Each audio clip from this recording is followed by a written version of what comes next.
Subscribe करें हमारे YouTube channel को और बेल आइकन को प्रेस करें हमारे लेटेस्ट वीडियोस को देखने के लिए।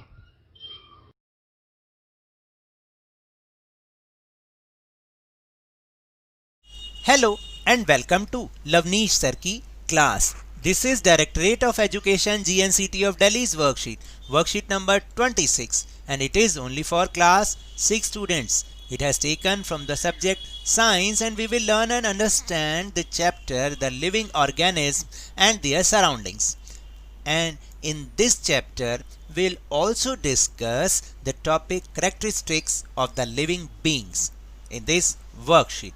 तो आपको जैसा कि पता है पिछली कुछ वर्कशीट से हम इस चैप्टर को समझ रहे हैं और डिफरेंट टॉपिक्स के बारे में हमने डिस्कशन भी किया। आज जिस टॉपिक के ऊपर हम डिस्कशन करेंगे इस चैप्टर में वो है करेक्टरिस्टिक्स ऑफ लिविंग बींग्स, यानी लिविंग बींग्स की करेक्टरिस्टिक्स क्या होती हैं, उनकी क्या विशेषताएं होती हैं। So without wasting our time let's start and understand with me. First जो करेक्टरिस्टिक्स है वो है स्टिमुलाई या stimulation.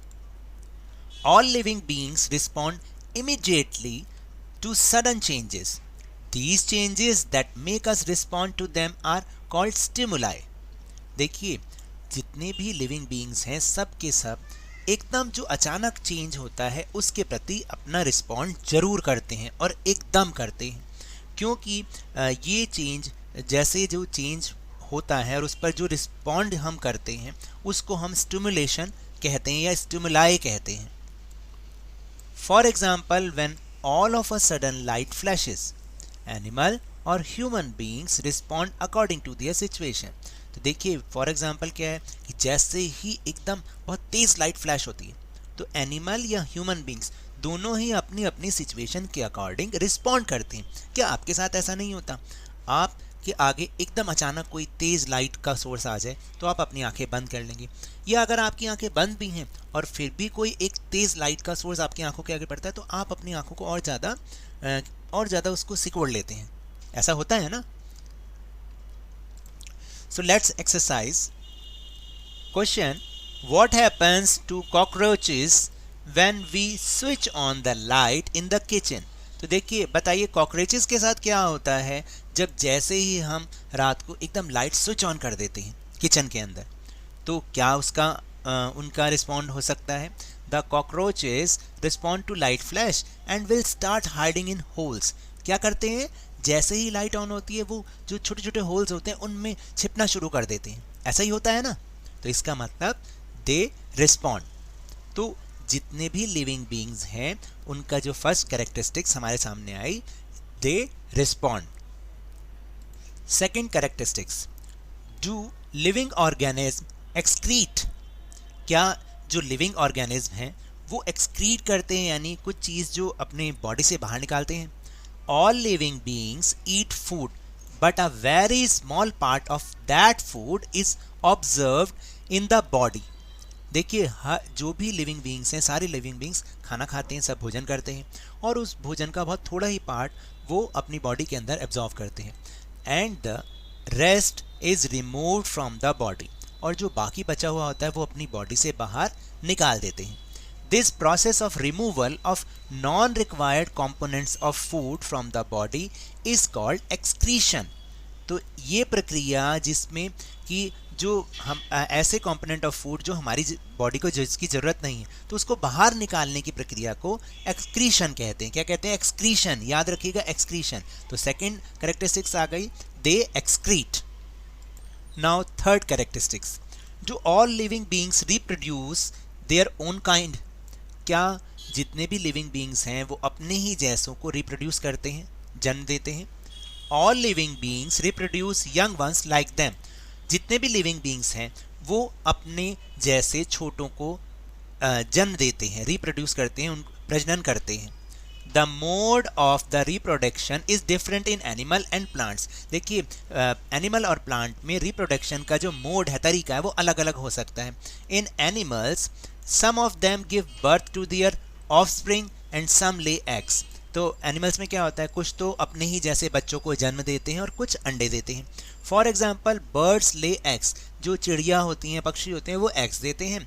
In plants they reproduce through seeds as well as through parts other than seeds। तो देखिए प्लांट्स में क्या होता है कि कई प्लांट्स तो ऐसे होते हैं जो सीड से दोबारा नए प्लांट को वो बनता है, और कई बार तो प्लांट का ही एक पार्ट होता है जिससे न्यू प्लांट वो रिप्रोड्यूस करते हैं। फॉर एग्जाम्पल पोटैटो, जैसे कि फॉर एग्जाम्पल आलू।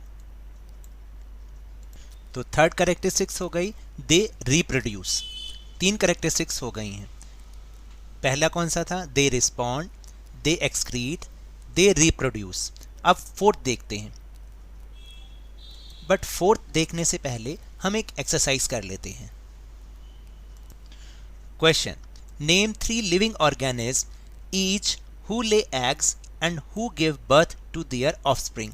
यानी आपको 3 लिविंग ऑर्गेनिज्म के नाम लिखने हैं जो कि अंडे देते हैं या जो बच्चों को, अपने ही जैसे बच्चों को, शिशुओं को जन्म देते हैं। तो first is living organisms who lay eggs. कौन कौन से होते हैं? देखिए कॉकरोच भी होते हैं क्योंकि कॉकरोच एग देते हैं, और लिजर्ड्स भी हो सकती हैं, पिजन एंड हैन, ये क्या करते हैं? ये एग्स देते हैं। And living organism who give birth to their offspring, जो अपने ही जैसे छोटे शिशुओं को जन्म देते हैं, कैट हो गया, डॉग हो गया, एंड ह्यूमन बींग्स भी तो बर्थ देते हैं अपने ही जैसे ऑफस्प्रिंग को या अपने जैसे यंग वंस को। तो ये इसका आंसर इस तरीके से होगा।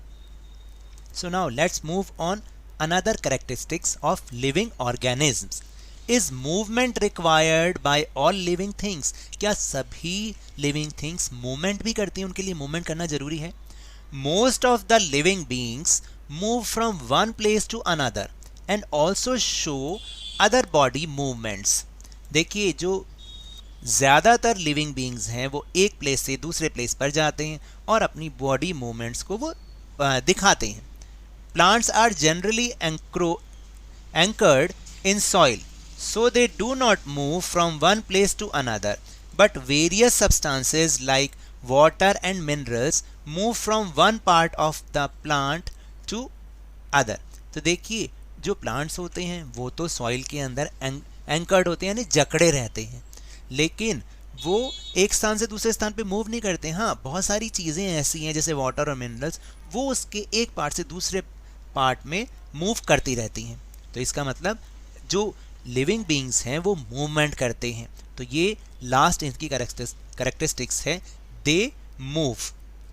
अब इसी के ऊपर एक बेस क्वेश्चन, अ कार और अ बस डू मूवमेंट। अब देखिए कार और बस भी मूवमेंट करते हैं। Do they classify as living और non living thing? Give reason for your answer. अब आपको बताना है कि वो मूवमेंट तो करते हैं, अब आप बताइए कि वो लिविंग थिंग है या नॉन लिविंग थिंग है, और अपने आंसर के लिए आपको रीजन भी देना है। तो इसका आंसर ये है कि car and bus are non living things as they are man made machines. क्योंकि आप देखिए कोई ना कोई मैन ही उन्हें ऑपरेट करता है, इसलिए हम उसे नॉन लिविंग थिंग कहेंगे। So now that's all for this worksheet. अगर मेरे इस तरह समझाने से आपको थोड़ा सा भी समझ में आया हो तो इस चैनल को ज़्यादा से ज़्यादा सब्सक्राइब कीजिए, लाइक भी कीजिए और शेयर भी कीजिए। और हाँ, मेरे साथ इसी तरह वर्कशीट को समझते रहिए, लेकिन ध्यान और मन लगाकर पूरी मेहनत और लगन के साथ ऑनलाइन पढ़ाई पढ़ते रहिए। और if you want to defeat corona virus then please wear a mask, क्योंकि जब तक दवाई नहीं तब तक कोई ढिलाई नहीं। Thank you very much.